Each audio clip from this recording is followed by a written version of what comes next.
Om Namo Bhagavate Vasudevaya.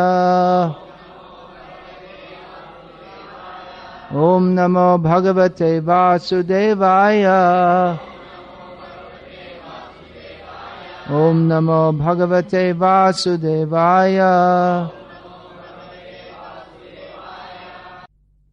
Grace A.C. Bhaktivedanta Swami Srila Prabhupada, founder Acharya of ISKCON.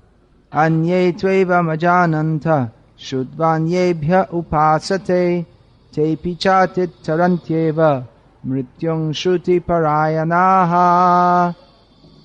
Again, there are those who, although not conversant in spiritual knowledge, begin to worship the Supreme Person upon hearing about Him from others. Because of their tendency to hear from authorities, they also transcend the path of birth and death. Purport. This verse is particularly applicable to modern society because in modern society there is practically no education in spiritual matters. Some of the people may appear to be atheistic or agnostic or philosophical, but actually there is no knowledge of philosophy. As for the common man, if he is a good soul, then there is a chance for advancement by hearing. This hearing process is very important. Lord Chaitanya, who preached Krishna consciousness in the modern world, gave great stress to hearing, because if the common man simply hears from authoritative sources, he can progress, especially, according to Lord Chaitanya, if he hears the transcendental vibration, Hare Krishna, Krishna Krishna, Hare Hare, Hare Rama, Rama Rama, Hare Hare.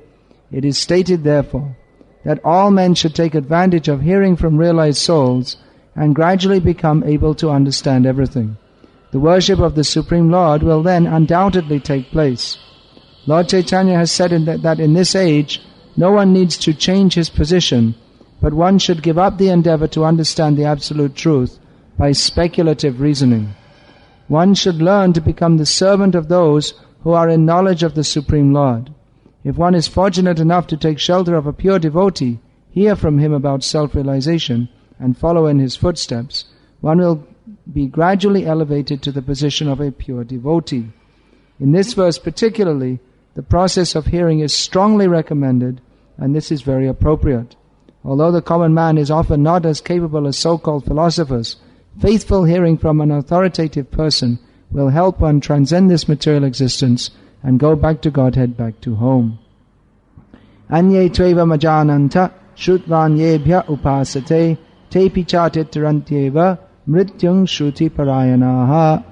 Again there are those who, although not conversant in spiritual knowledge, begin to worship the Supreme Person upon hearing about Him from others. Because of their tendency to hear from authorities, they also transcend the path of birth and death. In this verse and purport, stress is placed upon the most essential point of hearing about Krishna from proper authorities. There are 9 processes of devotional service, of which hearing and chanting are the most important. Sometimes in Prabhupada's books we find that hearing is most important, and sometimes we hear that chanting is most important. Actually, they're both most important. No one can chant unless he's heard. First of all, you have to hear what to chant. Then you can chant.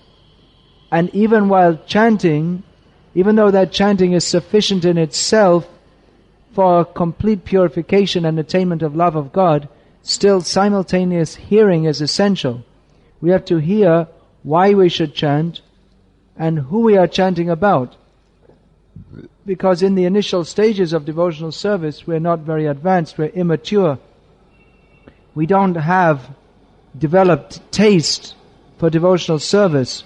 So unless we regularly hear about why we should engage in devotional service, why we should chant, and how wonderful is this person, Krishna, about who we are chanting about, then we may very easily lose our enthusiasm. We also have to hear how to chant properly, because in the initial stages we'll be chanting with so many offenses. So we have to hear about the proper attitude in devotional service. Real chanting means to chant without offenses. Now if we see when I say real chanting, that means chanting that will be very effective to get the desired goal. The desired goal is love of Krishna. To attain love of Krishna, first we have to become free from all offenses and all varieties of illusion. So pure devotional service is manifest when we chant the names of Krishna purely. Purely means without offenses. So if we see the offenses, they're mostly based upon ignorance. That to consider the names of Lord Brahma or Lord Shiva or any demigods to be equal to or independent of the name of Lord Vishnu, that is one of the offenses against the holy name. So we have to hear about the supreme position of Krishna, how Krishna is above all the demigods, how he is the source, aham vadehi devanam, he is the source of all the demigods. And then we can be fixed in our conviction that Krishna alone is supreme. Then when we chant, we won't think that chanting Hare Krishna or Durga Durga is all the same, because by hearing we will know clearly that Krishna is supreme. Or other offenses, to consider that chanting Hare Krishna is like some mundane pious activity recommended in the Karma Kanda section of the Vedas for attaining worldly piety which leads to worldly enjoyment. This is one of the offenses against the holy name. Again, it's based on ignorance. It's based on the supposition that chanting Hare Krishna is simply like one of the many activities in the Vedic literature, such as visiting holy places with the idea of getting some punya karma, some pious effect, or performing austerities or sacrifices with the aim of nullifying our sinful reactions and increasing our pious activities so that we can get material enjoyment which comes from piety, such as going to the heavenly planets. We may think chanting Hare Krishna, that's very pious, that's very good. If I chant Hare Krishna, then as a result, it's just like performing some sacrifice for attaining a fruitive result. So I'll chant Hare Krishna like that. But if we think that chanting Hare Krishna is simply some mundane pious activity, if we don't understand who Krishna is and how his name is non-different from him, and how chanting the holy names of Krishna is meant to be a fully transcendental activity for the attainment of love of God, if we don't have that understanding, if we think that chanting Hare Krishna is just another mundane pious activity, then that is an offense against the holy names. So how can these offenses be overcome? By knowledge. So knowledge means we have to hear. The root cause of all our problems is ignorance. What is the root? What is our problem? Our problem is that we forgot Krishna. Krishna bhuli se jeev anadi bahyamuk atev maya tare deya shangsharaduk. We're suffering in this material world because we forgot Krishna. And therefore, since time immemorial, we are envious of Krishna. We're bahyamuk. We're indisposed to Krishna. Therefore, we are suffering miseries in this material world. Therefore, we have to hear about how we can actually become happy, how we can become free from all miseries.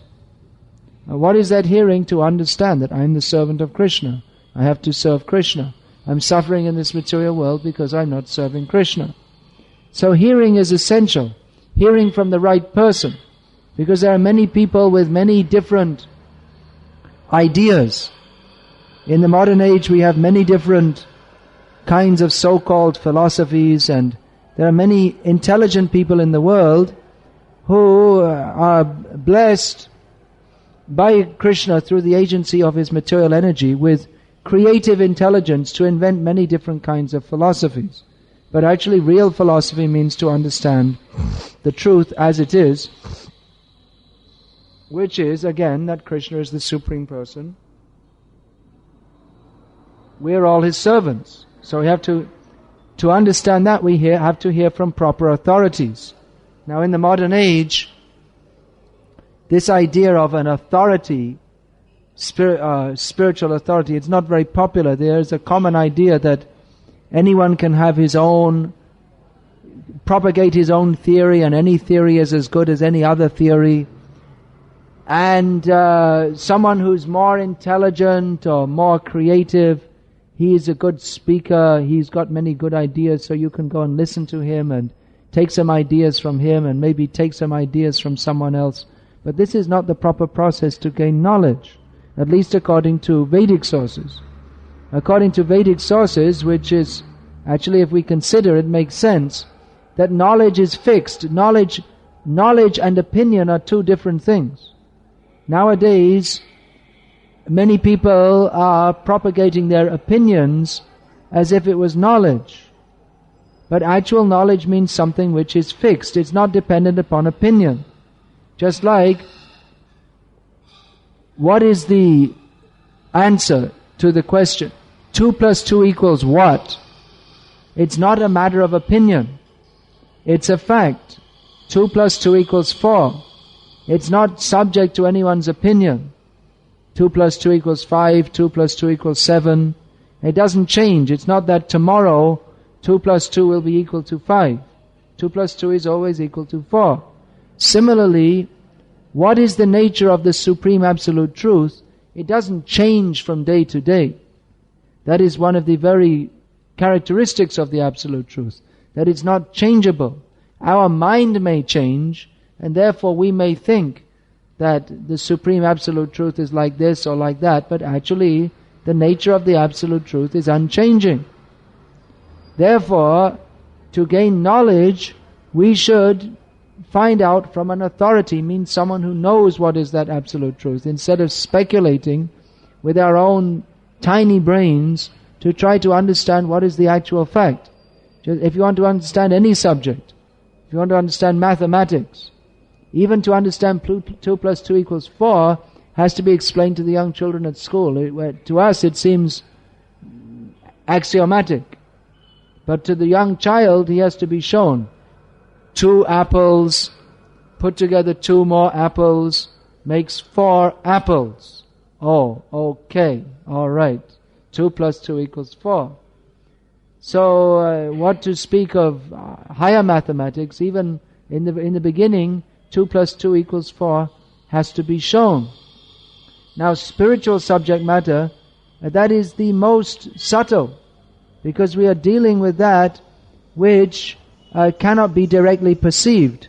Therefore, many people, they don't have faith in spiritual subject matter at all, because they only believe what they can see, or what they can directly perceive with their senses.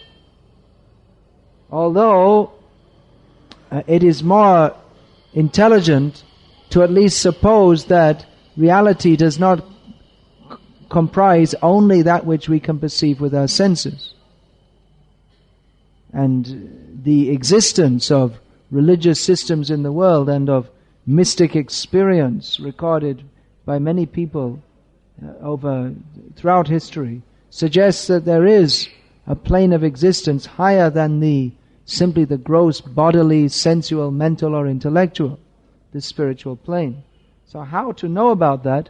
It's just like knowing about any subject matter, you should learn from an authority. If you want to learn about higher mathematics, you have to be shown by an authority. It's quite complex. Any subject matter, if you think, I will become a doctor, what does a doctor do? What does a surgeon do? He cuts people's bodies open, and then he cuts around inside, and then he sews it up again. So, what's the big thing? I can be a surgeon too. Someone's sick, you're at home, your sister says, I'm sick. Oh, don't worry, I'll do an operation. You get a knife and cut you open and cut some things inside and sew it up again. I mean, that's what they do in the hospital, right? Why spend 10,000 rupees on an operation? I'll do it for you here at home. But who will agree to such an operation? You want to go to the best doctor. Who is the best doctor?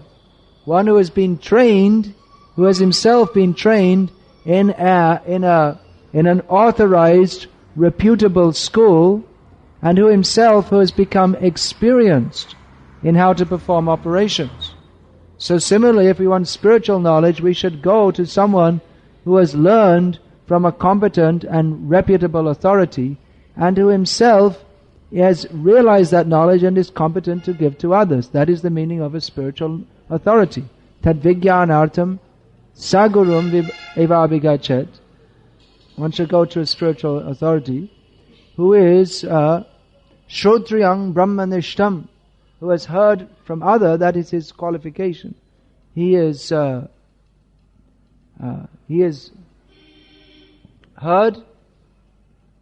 and he is himself fixed up in that knowledge, and is therefore competent to guide others. Now that requires some faith. Here we see that Krishna says, Shruti Parayana, one who is inclined to hear from the proper authorities. That requires some initial faith. Those who are skeptical, they cannot learn. Just like you are coming to hear because you have some faith. Those who are skeptical or simply not interested due to lack of piety, they won't like to come and hear. There are many people who are skeptical. But as in any subject matter, you can't begin to learn unless you have some initial faith. The same thing, if you want to learn mathematics and the teacher is 2 plus 2 equals 4 and you start protesting. No, why? Why 2 plus 2 equals 4? Who do you think you are? I have my own idea. Or they come to calculus and they draw some Greek figures on the board. What is this? All Greek, it's all rubbish. I can't understand it, therefore it's all rubbish. It actually means that you're a fool.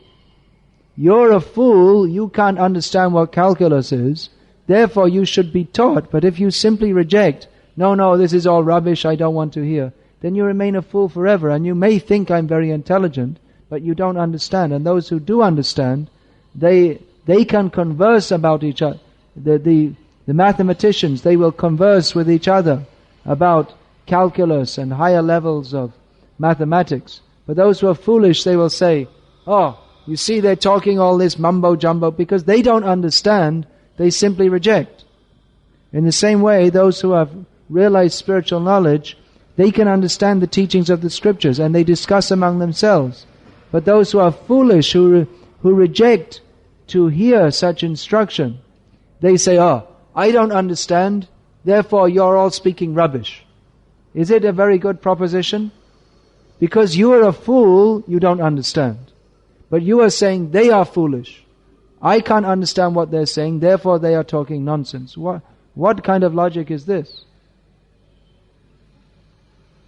So one should at least be somewhat faithful and be ready to hear. Then he can understand. That also step by step. Just like in the mathematics class, first they'll teach you 2 plus 2 equals 4. Then 2 plus 3, 2 plus 1. All the addition, how to add up large figures, 1,722 plus 6,744, then decimals, and then multiplication, learn your tables, 6 times 7 equals 42, learn it. You have to learn step by step. So similarly in spiritual life, first of all we have to learn ABC. You're not this body. We're eternal, spirit, soul. Gradually we can understand who is Krishna, what is our relationship with Him, how to act in that relationship. So step by step, knowledge will be given. Those who have a tendency to hear, they should hear and act upon that also. There is one statement, Susu Shu Shadadhana Syat Vasudeva Katha Ruchihi Syat. What is that? Syat Mahat Sevanang Vipra Punyatirtha Nishevanat. The same idea is given. Those who are eager to Susushu means eager to hear and serve. Real hearing doesn't simply mean You sit and hear as a kind of ritual. Sometimes we see that they organize Bhagavad Saptaha, in which people think, I will come and listen, I will get some punya. So they think, I'll just sit there for 7 days. Sit. And there'll be some nice stories, and they'll organize some tea party afterwards. So, very nice, Bhagavad Saptaha. As a result, I'll be free from all my sins. And maybe I can go to Swargaloka. We'll have a tea party there also. But this is not real hearing. Real hearing means we should hear very attentively, and we should be prepared to put that instruction in practice in our lives. So that is the difference between the Bhagavad Gita that you will hear here and some kind of entertaining Bhagavad Gita. There are many Bhagavad Gitakas who speak very pleasingly. They may be very learned also, and they can describe the pastimes of Krishna very nicely. But the real test of a speaker is his ability to change the heart of the hearer. Now mostly those who are coming for professional hearing, they don't want to get their heart changed. And the speaker, he knows, it's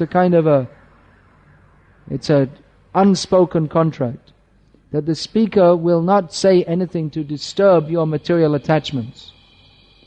And the hearer, they're going to come, they'll give some donation and go away. And nothing will change. They'll go on being pious, but they won't change their life to becoming eager to dedicate their lives in the service of Krishna. Whereas a speaker like Shukadev Goswami, who is the original speaker of the original speaker of the Bhagavatam is Krishna to Brahma, but Bhagavatam as we have it in its present form was first spoken widely publicly by Shukadev Goswami. So he spoke to Parikshit Maharaj as Parikshit needed to hear, not as he wanted to hear. It wasn't that Parikshit Maharaj had only 7 days to live. Okay, let's give him some entertainment for 7 days. And then tell him, don't worry, God will help you. We'll perform a nice ceremony for you after you die. We'll say, he was a jolly good fellow. And, alright, he was a jolly good fellow, and so say all of us. No, Parikshit Maharaj wanted to speak some essential points. Shukadev wanted to speak some essential points to Parikshit Maharaj. Therefore he spoke what was required. From the very beginning he was telling Parikshit Maharaj, don't be attached. Now you have to die. Shota vyadini rajendra nunang santi sahasrashaha apashyatam atmatabvam griheshu grihamedinam. Those who are overly attached in the bodily concept of life, in family life, they don't like to hear the subject matter of Atma Tattva, the science of the soul. They will discuss so many things, but they will not discuss this. So from the very, very beginning, Shukadev was setting the tone, how you should hear. I've come here not to entertain you, Shukadev was telling Parikshit, but to give you the vital information. Be detached from this material world and be attached to Krishna. Alright, I'm going to finish there because we have quite a lot of questions, I understand. So I'll start to take them now. Specifically 6 questions from book under the preface, Srila Prabhupada says, instead of satisfying his own personal material senses, one has to satisfy the senses of the Lord. That is the highest perfection of life. Now I have a doubt, by satisfying the senses of the Lord, will my senses get satisfied? Intellectually I cannot conclude myself, I cannot convince myself. Well, if you can't intellectually do it, why don't you try? Then you'll find out by experience.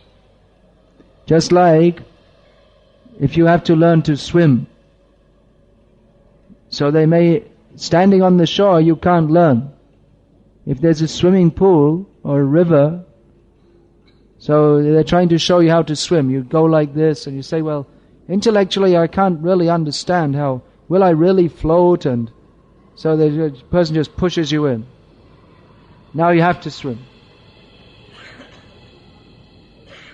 Not everything can be understood intellectually.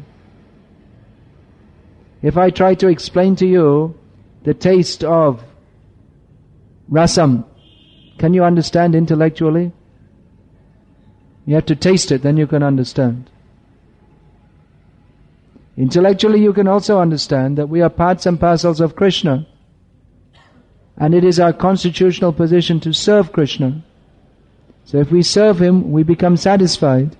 Just like the tree. If you have to nourish the tree's branches, leaves, twigs, fruits, flowers, do you put water on you go to each fruit, pour water on it, it won't benefit the fruit at all. You have to put it on the root. So similarly, Krishna is the root of all existence. If we satisfy Him, we become satisfied.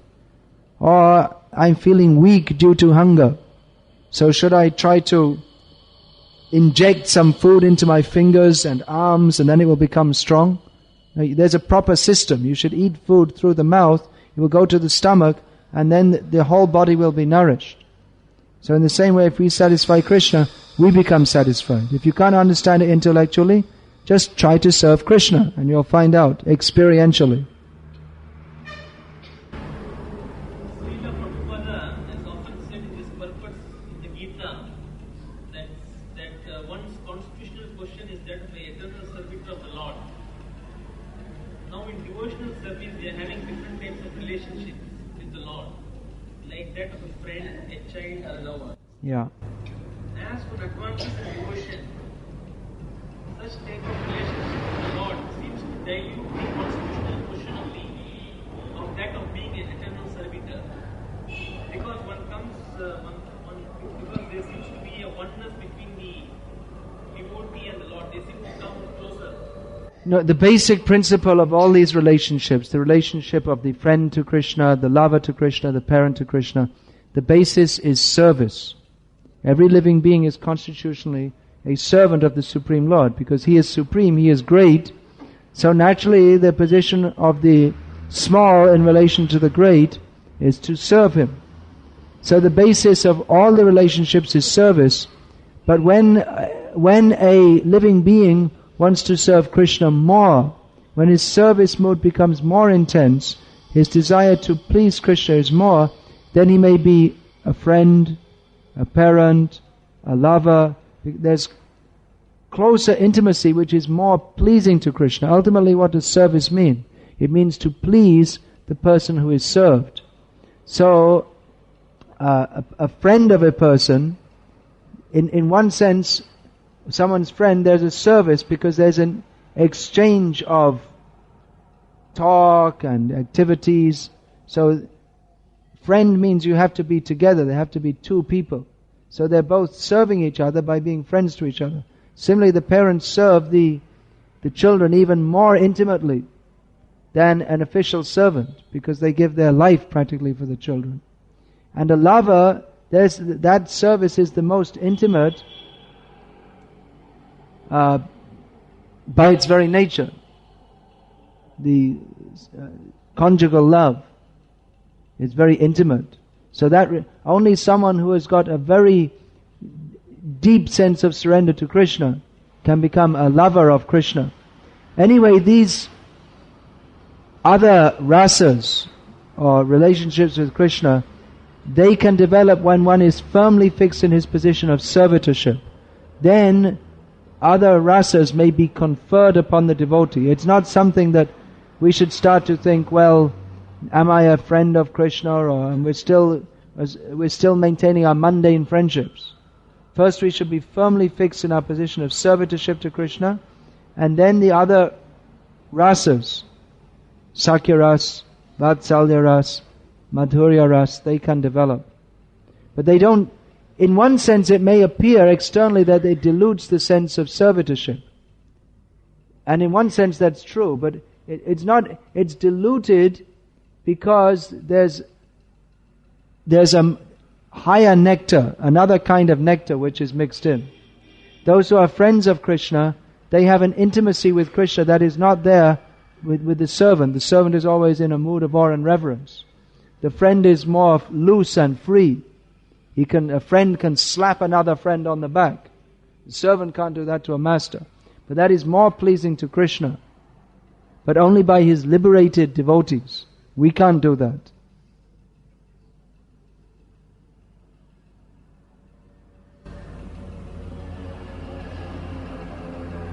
In chapter 2, text 59, the Lord says, the embodied soul may be restricted from sense enjoyment, though the taste for sense objects remains.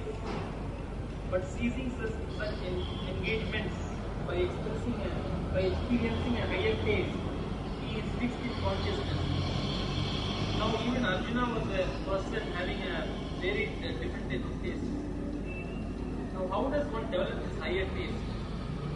You follow the process of devotional service. Devotional service means bringing us in contact with Krishna by hearing about Him, chanting about Him, serving Him. So what is the higher taste? The higher taste is service to Krishna. So by performing sadhana bhakti, or the basic principles of devotional service, then naturally our taste, it's a natural thing. It naturally awakens. Now modern scholars say there are 3 types of consciousness of the mind. Subconscious mind, conscious mind and superconscious mind. As a living entity, I am only aware of the subconscious mind and the conscious mind. I don't know what is the Superconsciousness means Krishna consciousness. At the moment our consciousness is dull. We're only aware of this material world, but what is the nature of this material world we're not aware of. But when we hear from authorities about Krishna and engage in Krishna's devotional service, we understand that I'm not this body, I'm not the mind, I'm not the senses, I'm an eternal servant of Krishna. And we see everything in this material world in relationship to Krishna. Then our Krishna consciousness develops. Prabhupada used this term Krishna consciousness. He deliberately chose this term. He didn't just choose it arbitrarily or whimsically.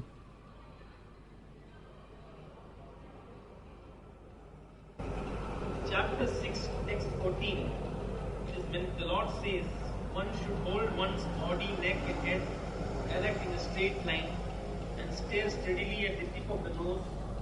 Thus, with an unmeditated, subdued mind, devoid of fear, free from sex life, one should meditate upon me within the heart and make me the ultimate goal. Now, under the purport, Srila Prabhupada says, since the ultimate goal of yoga practice is to see the Lord within, a Krishna-conscious person is already the best of all yogis. My doubt is, the Krishna-conscious devotee practices archa worship. That is, he worships outside his body.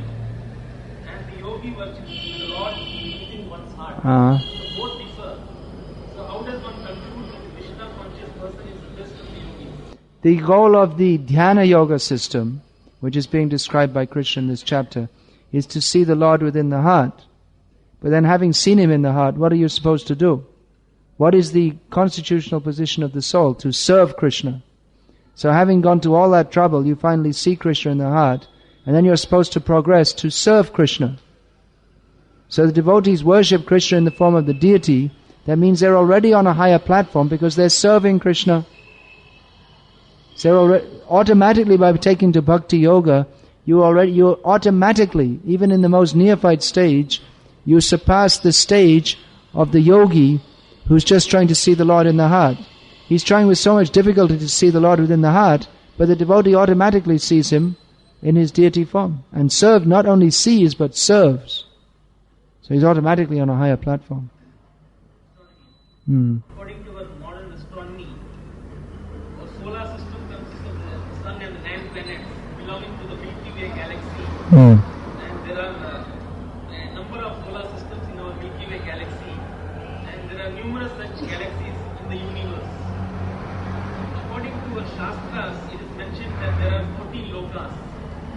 And has there been a comparative study made between the Vedic cosmology and the modern cosmology? There has, one of our devotees, Sada Puttadas, he's published a book and has given made several video shows about this. I think that book may be in our library here, Vedic Cosmography and Astronomy. So if you like, you can see that. Personally, I don't care too much. However this world is formulated, it's a dump. We should get out of here. Let's go back to Godhead. And as far as apparent differences between the modern science and Shastra, Shastra must be correct because it's given by God who made this universe. The scientists, they can only see from telescopes. So it's like an ant is crawling around. How much can an ant perceive? He has limited sensory ability and limited intelligence. We are tiny, tiny living beings on a tiny planet in a huge universe. How much can we understand? And we're only at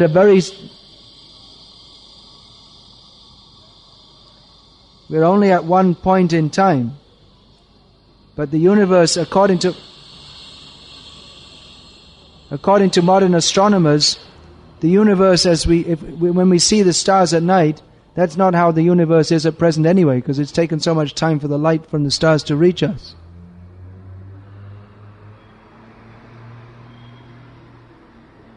Any other questions?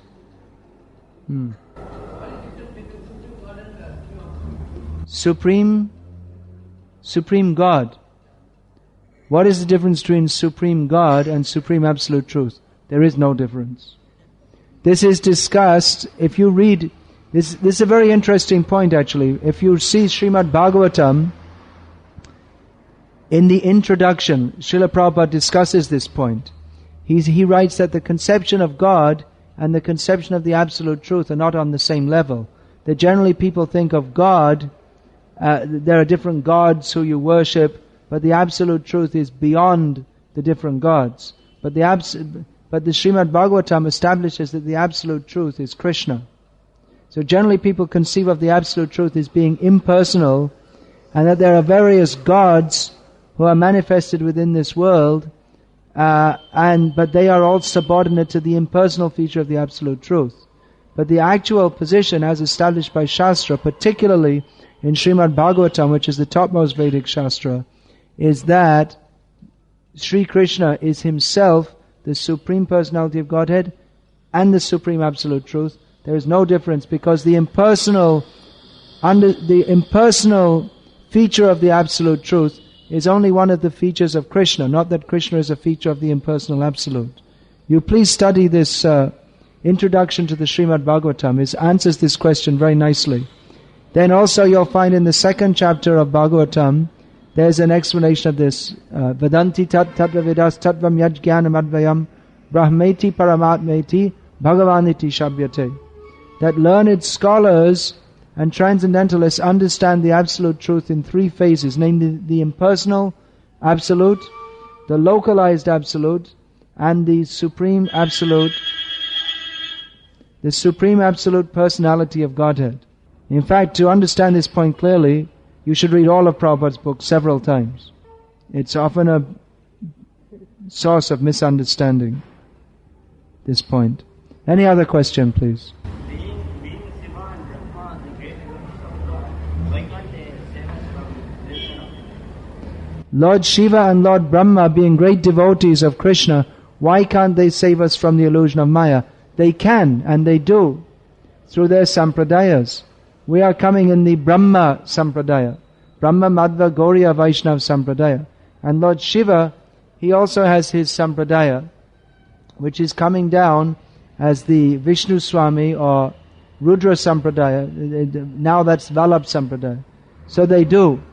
But if we worship the various demigods, thinking them to be gods on the same level as Vishnu, then by that kind of worship we cannot attain liberation. By following their instructions to worship Lord Vishnu, then we can be released from Maya. But if we're in the misconception that Lord Vishnu is not supreme and all the demigods are all the same, then by that misunderstanding we cannot be released from Maya. Because that's another kind of Maya, it's another misunderstanding.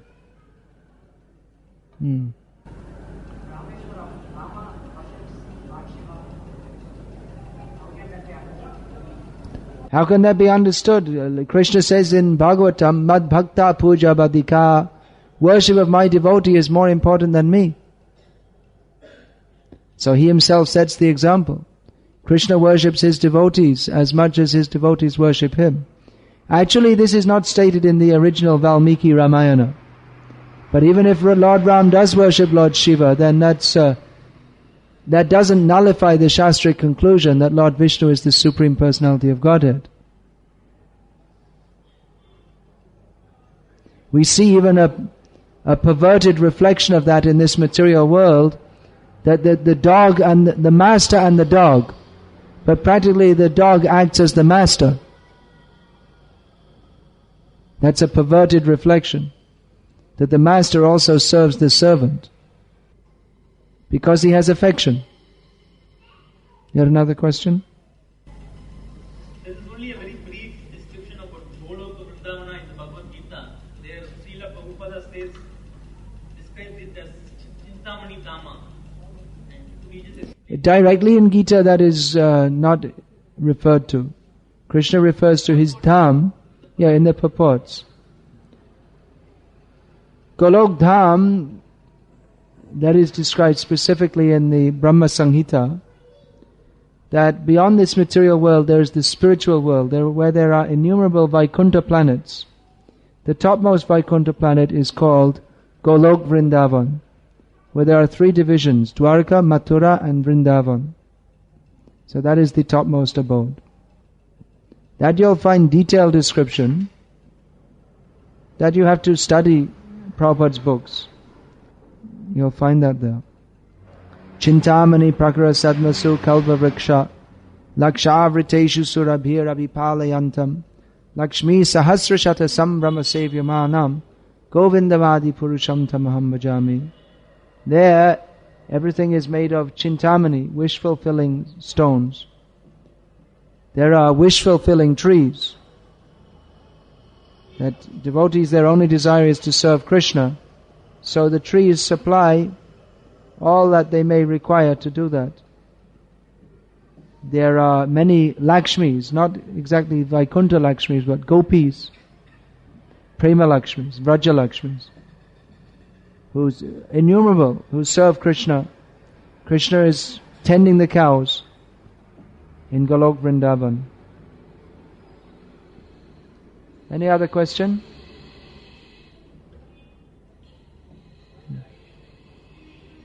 What is the ideal time for sleeping? As little as possible. Chant Hare Krishna more. Sleep less. But as we are conditioned souls, we need to rest our body. So sleeping is best at night. That the one name for Rakshasa is Nishacha, means those who stay up all night. So in the modern age, we see, traditionally people in India used to rest early and rise early and chant Hare Krishna. Now they stay up late watching all nonsense videos and get up late. So they've all become Rakshasas. Best time for eating? Well,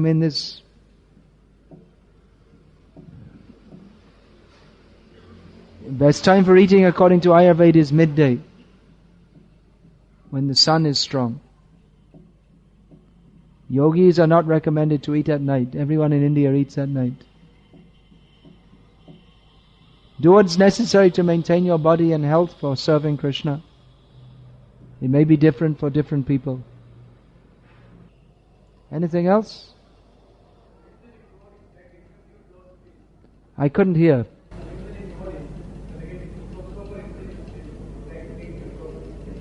Devotees creating new philosophies?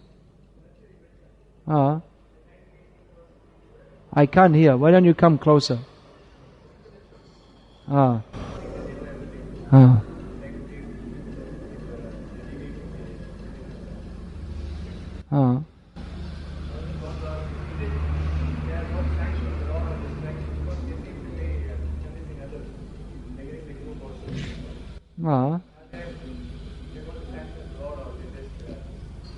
Philosophers who invent different kinds of theories get many followers. Do they have the sanction of the Lord? Well, they're not pleasing to the Lord, but they have His sanction, just like, not exactly sanction, but Everyone in this material world, they're allowed by Krishna to play out their role in Maya. And someone who has some pious activities, he may misuse that. Hitler got power. So in one sense you could say is sanctioned by the Lord. Not that Krishna wants such a horrible slaughter, but he was